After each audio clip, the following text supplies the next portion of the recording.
Hey, what's up? This is Chris from The Longest Way, and I'm leaving Navoi now after almost a week there.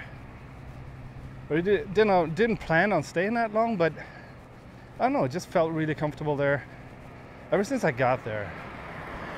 I came in there on this very quiet road, very clean. The whole town is very new. It's not one of those nice old towns like Samarkand, not at all. So I don't know, 70 years old. But it just felt very comfortable there. And I got a nice hotel room and on the 7th floor.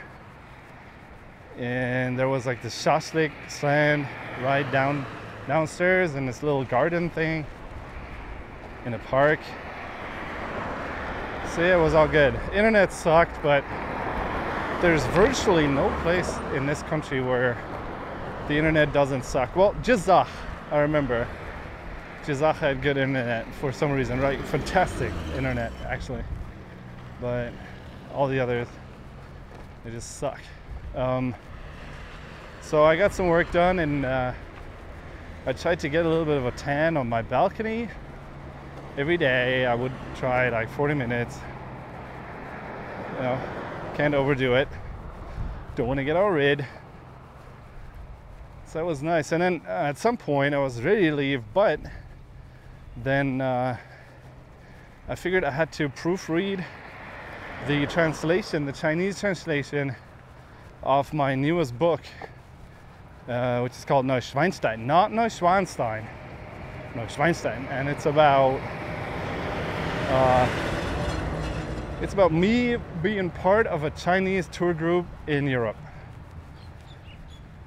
I'm just kind of interested in what it's like for Chinese tourists in a tour group in Europe, what they want to see, what their dreams are, what they might find disappointing. So yeah, that's what the book is about, and I wrote it in German.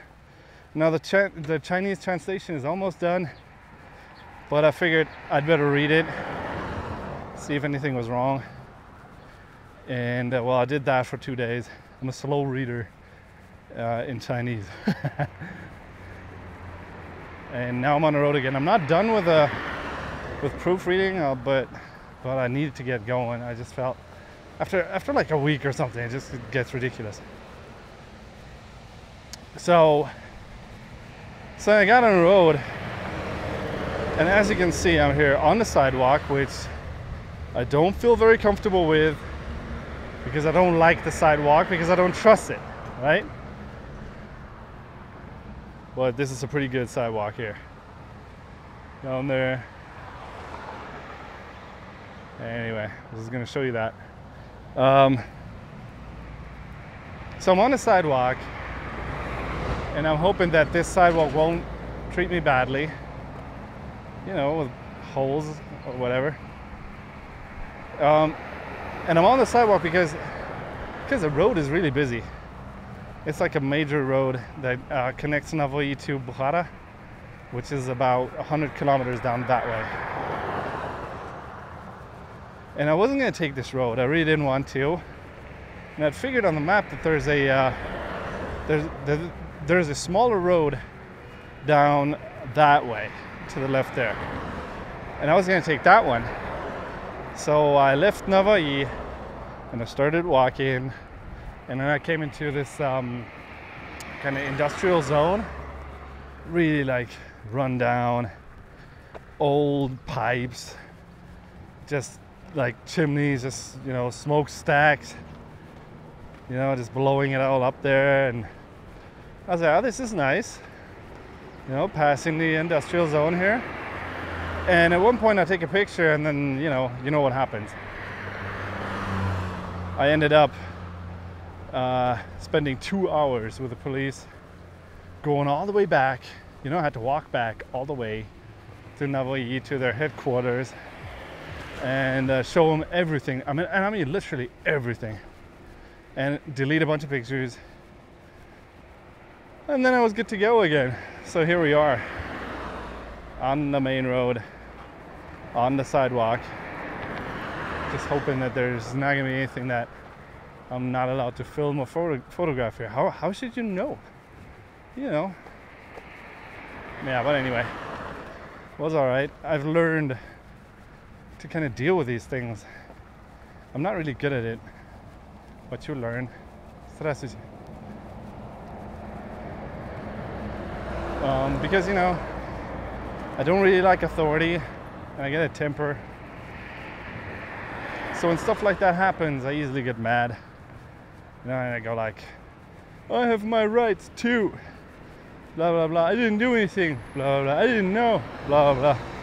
Let me go. Blah, blah. I don't like it here. Blah, blah. You know, whatever you want to say. But that doesn't really get you anywhere. Even if you're right, you know, it doesn't. It doesn't. And the more or the less insightful the people are who you're dealing with, you know, the less far it gets you. So either they're insightful and they're reasonable human beings and you wouldn't even be in this situation with them, or they're not. So it won't help. You know, and I'm 35 now. It's taken me a long time to learn that. Last time I really failed was about 4 or 5 years ago in China, when I got into a huge argument with the police. Ended up locked down for 3 or 4 days in this little town in Xinjiang with, like, you know, like serious police investigation happening around my person. And for what? So now I think, you know, maybe people they should teach that. You know, somebody should have taught me. I mean, maybe they tried. Maybe I'm you know, maybe I'm not a good example, but you know, you hear so much about police brutality and stuff. I'm not a person to think that a lot of police are bad people. They're not. They probably have about the same ratio of bad people as anybody else, any other group. But authority is a tricky thing. You know, it makes you behave in strange ways, especially if you feel your own authority is threatened. I don't know if you've ever had that experience. I did. It's just strange, you know. You go like, don't question my authority, because if you do that, then you question me as a person, and that can't be. So you get all worked up. What I'm trying to say is, I think a lot of the times when we hear about police brutality, it's the police like acting up. Obviously, it's the police not doing their job in a proper fashion, and it's despicable. But even if like it's totally the police's fault, I think it would be practical to teach young people how to deal with authority. You know, if you can't teach the police for whatever reason, then teach the others. And that's not saying that the others are wrong and that they should change. I'm just thinking, give them a weapon, give them a method to deal with, you know, with police officers, or just people who are trying to assert their authority in general. Just teach them how to deal with them and kind of make them do what you want. You know, like today, some of those cops, they were nice, most of them. You know, they're understanding. They're like, okay, so you're a tourist. Okay, so you didn't know. You know, they're just reasonable people. What do you think? Of course.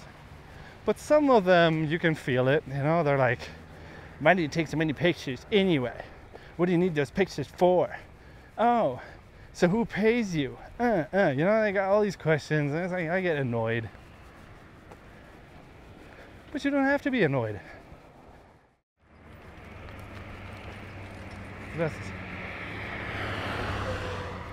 On my way to the airport of Navoi. I don't know why Navoi has an airport.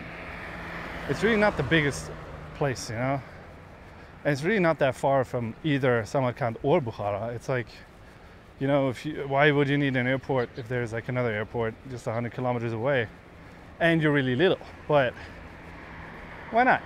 You know, you want to have an airport, you get an airport. And then apparently, what people tell me, there's a hotel there, or maybe even two, which would be super awesome, because that means I don't have to take a cab back and sleep in Navoi and then take another cab tomorrow.